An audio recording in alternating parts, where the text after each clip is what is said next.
दोस्तों स्वागत है आपका एक और हाउस कंस्ट्रक्शन से रिलेटेड नए वीडियो में। दोस्तों जब भी हम घर बनवाते हैं तो हमारे दिमाग में यह क्वेश्चन जरूर आता है कि घर को फ्रेम स्ट्रक्चर में बनाया जाए या फिर लोड बेयरिंग स्ट्रक्चर में, और साथ ही अगर फ्रेम स्ट्रक्चर में घर को बनाया जा रहा है तो उसमें कितना खर्च आएगा, और लोड बेयरिंग स्ट्रक्चर में घर को बनाते हैं तो उसमें कितना खर्च आता है।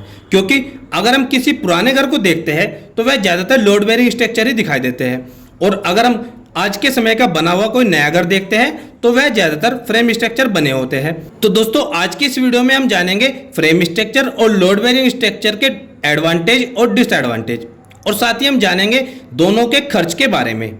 और वीडियो के एंड में मैं आपको बताऊंगा कि आपके लिए कौन सा विकल्प बेस्ट रहेगा। वीडियो स्टार्ट करने से पहले प्लीज वीडियो को लाइक और चैनल को सब्सक्राइब कर दीजिए और बेल आइकन को प्रेस करना बिल्कुल न भूलें, ताकि मेरी आने वाली और भी अच्छी वीडियो की नोटिफिकेशन आपको मिलती रहे।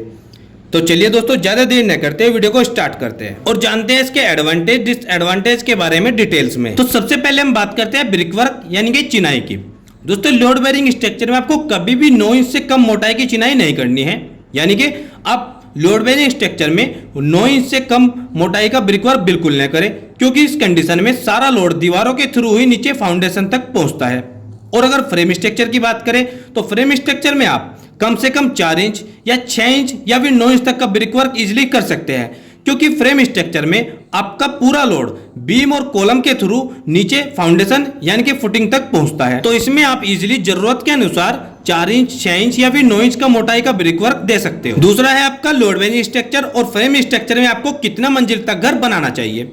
दोस्तों यदि आप लोड बेयरिंग स्ट्रक्चर में घर बना रहे हैं तो आप 2 या 3 मंजिल तक ही घर बना सकते हो। इससे ज्यादा ऊंचाई का घर लोड बेयरिंग स्ट्रक्चर में बिल्कुल नहीं बनाना चाहिए, बल्कि मैं तो आपको सजेस्ट करूंगा कि आप लोड बेयरिंग स्ट्रक्चर में यदि घर बना रहे हैं तो सिर्फ 1 मंजिला या फिर 2 मंजिला तक ही घर बनाइए, ताकि इन फ्यूचर आपको और आपकी फैमिली को कोई भी प्रॉब्लम न आए। अब बात करते हैं फ्रेम स्ट्रक्चर की। तो दोस्तों फ्रेम स्ट्रक्चर में आप कई मंजिल तक घर बना सकते हो, जैसे कि दोस्तों आपने सुना ही होगा बुर्ज खलीफा बिल्डिंग के बारे में, जो कि दुबई में स्थित है और जिसकी हाइट लगभग 828 मीटर यानी कि 2716 फीट है। और दोस्तों यह पूरी बिल्डिंग में 160 मंजिला है और पूरी बिल्डिंग फ्रेम स्ट्रक्चर में ही बनाई गई है। तो दोस्तों मेरा कहने का मतलब यह है कि आप पूरी बिल्डिंग को फ्रेम स्ट्रक्चर में इजीली बना सकते हो, बस आपको किसी अच्छे आर्किटेक्ट इंजीनियर से बिल्डिंग को डिजाइन कराना होगा और उसी के आधार पर आप अपने घर को बना सकते हैं। अब थर्ड पॉइंट है आपका कारपेट एरिया। दोस्तों लोड बेयरिंग स्ट्रक्चर में आपको कारपेट एरिया कम मिलता है और फ्रेम स्ट्रक्चर में आपको कारपेट एरिया थोड़ा ज्यादा मिल जाता है, क्योंकि लोड बेयरिंग स्ट्रक्चर में आपको 9 इंच की मोटाई की दीवार देनी होती है, वहीं फ्रेम स्ट्रक्चर में आप 4 इंच मोटाई या फिर 6 इंच मोटाई की दीवार इजीली दे सकते हो। इससे आपका कारपेट एरिया बढ़ जाता है। तो फाइनल कैलकुलेशन ये है कि यदि आप फ्रेम स्ट्रक्चर में घर को बनाते हैं तो उसमें आपको कारपेट एरिया थोड़ा ज्यादा मिलता है, और यदि आप लोड बेयरिंग स्ट्रक्चर में घर बनाते हैं तो उसमें आपको कारपेट एरिया कम मिलता है। अब अगला पॉइंट आता है आपका कंस्ट्रक्शन स्पीड। जी हाँ दोस्तों, अगर हम बात करें लोड बेयरिंग स्ट्रक्चर और फ्रेम स्ट्रक्चर में कौन सा काम जल्दी कंप्लीट हो जाता है तो वह आपका फ्रेम स्ट्रक्चर। जी हाँ दोस्तों, फ्रेम स्ट्रक्चर में आप पहले सभी कॉलम्स को खड़े करके उसके बाद छत की ढलाई इजीली कर सकते हो।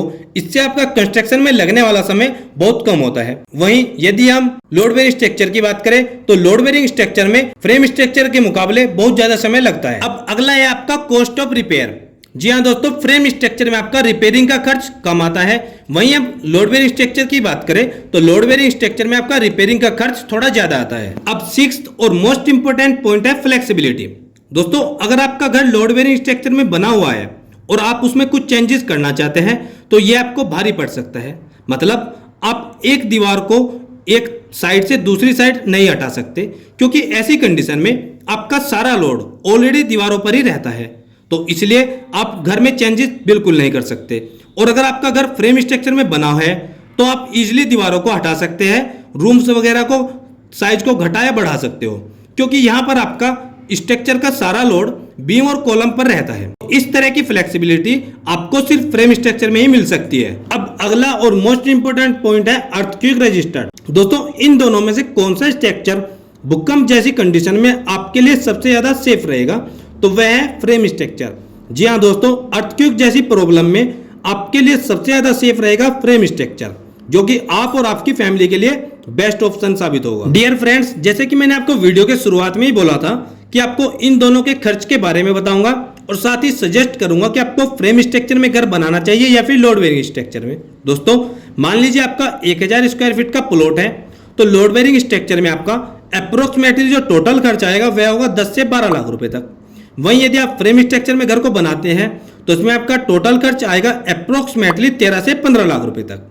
अब दोस्तों देखा जाए तो आपका फ्रेम स्ट्रक्चर में घर बनाने का खर्च लोड बेरिंग स्ट्रक्चर में घर बनाने के खर्च के मुकाबले 2 से 3 लाख रुपए ज्यादा आता है और फ्रेम स्ट्रक्चर के घर की लायबिलिटी और स्ट्रेंथ बहुत अच्छी रहती है।